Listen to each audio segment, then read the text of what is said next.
اس بات پر تھوڑے سے متفق ہوئے ہیں کہ جو نام سامنے آیا ہے پرویز خٹک صاحب کا، جو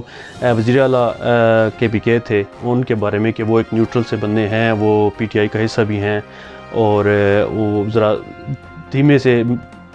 طبیعت کے بندے ہیں، تو ان کا چلنا یا حکومت کو سنبھالنا بہتر رہے گا۔ تو یہ آج بڑی بحث تھی، سارے میڈیا پر چل رہی تھی سہیل چودھری صاحب کے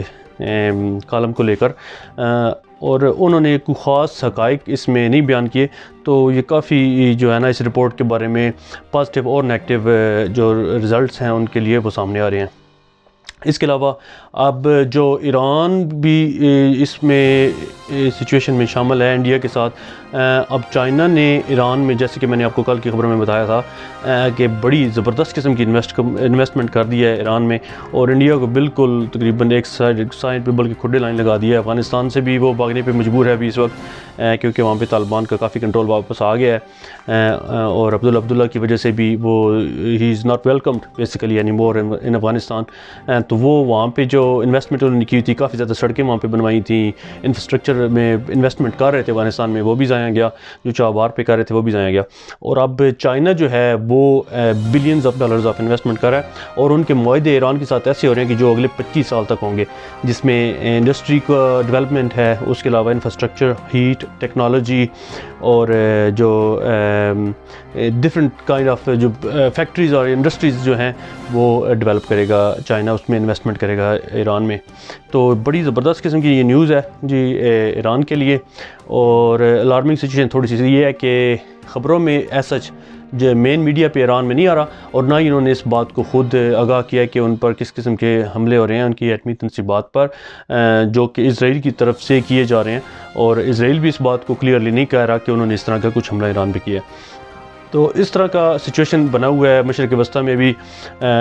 لداخ کی وجہ سے ہمارے ریجن میں بھی ایسا مسئلہ بنا ہوا ہے، اس میں اب نیپال اور بھوٹان اور مالدیپ اور سری لنکا اور بنگلہ دیش بھی شامل ہو چکے ہوئے ہیں۔ اور انڈیا بڑا تجسس کا شکار ہے کہ پاکستان سے رویہ جو ہے یہ کشمیر کی وجہ سے تو اس طرح کا سامنے آتا ہے، لیکن نیپال اس طرح کا ایٹیچیوڈ کیوں دکھا رہا ہے انہیں، وہ بڑے شش و پنج میں اور مشکلات کا سامنا انہیں کرنا پڑا ہے، اور حیران ہے وہ۔ اور بیسیکلی آبویسلی جو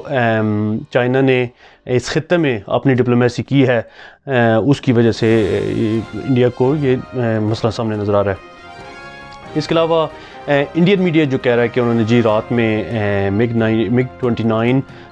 کے آپریشنز کیے ہیں خود لداخ کے ایریا میں۔ اس کے علاوہ N-32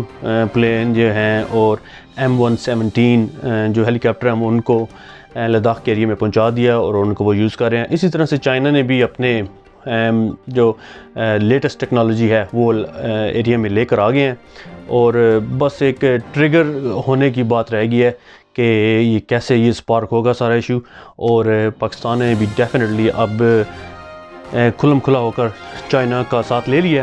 ہے، جس کا نقصان پاکستان کو فوری طور پر تو ہوگا، لیکن on long term basis Pakistan کو اس کے فوائد حاصل ہوں گے، جیسا کہ پریویسلی جب رشیا کا اور افغانستان کا ایشو بنا تھا، اور تب اس طرح کا پاکستان نے ڈیسیجن لیا تھا جس میں اس نے رشیا کی نہیں بلکہ امریکہ کا ساتھ لیا تھا، اور امریکہ کا الائے بنا تھا، جس میں انہوں نے رشیا کو شکست دی تھی اور اس کے کئی ٹکڑے ہو گئے تھے، اور اس کے کافی زیادہ فوائد ہمیں حاصل ہوئے تھے، کیونکہ انفراسٹرکچر بہت زیادہ بن گیا تھا۔ جو سارے مین IMF یا جو ورلڈ بینک ہیں، وہ جو سارے امریکہ کے الائے ہیں بیسیکلی، ان کی کافی انویسٹمنٹ پاکستان میں آئی تھی، اور کافی امپرومنٹ ہوئی تھی فائنینشلی پاکستان کی۔ تو ابھی کیونکہ انہوں نے اپنی منہ موڑ لیے ہیں پاکستان سے، وہ اپنے صرف مفاد کے لیے کرتے ہیں سارا کچھ، تو اب جو پھر پاکستان اس دورائے پہ کھڑا ہو چکا ہے جہاں پہ اس کو کسی کا ساتھ لینا ہے، اس میں یا امریکہ ہے یا چائنا ہے۔ تو چائنا کی ڈیفینیٹلی ہمارے ساتھ فرینڈشپ فار لانگ ٹائم ہے، تو پاکستان نے کلیئرلی چائنا کے ساتھ لے لیا ہوا ہے، جس کا انڈین میڈیا بھرپور طریقے سے بتا رہا ہے کہ پاکستان چائنا کے ساتھ ہے، اور یہ دونوں مل کر ہم پر حملہ کر سکتے ہیں، یا ہمیں دونوں سائڈوں سے LOC پہ بھی اور LAC پہ بھی ہمیں خطرات لاحق ہیں۔ تو انہیں بس ایک ہی ہوپ ہے امریکہ کی، اگر امریکہ ساتھ ہے تو they are good, otherwise they are in deep problem. تو جیسے کہ کل بھی میں نے گزارش کی تھی کہ میں اب ٹرائی کروں گا کہ ویڈیو کو کم سے کم اور شارٹر بناؤں، تو انشاءاللہ اسی کے ساتھ میں اجازت چاہوں گا۔ ایک دو خبریں ہیں لیکن وہ ایز سچ امپورٹنٹ نہیں ہے کہ آپ کا اس پہ ٹائم لوں میں، تو انشاءاللہ نیکسٹ ویڈیو تک مجھے اجازت دیجیے۔ میں ہوں حسن ملک، اللہ نگہبان۔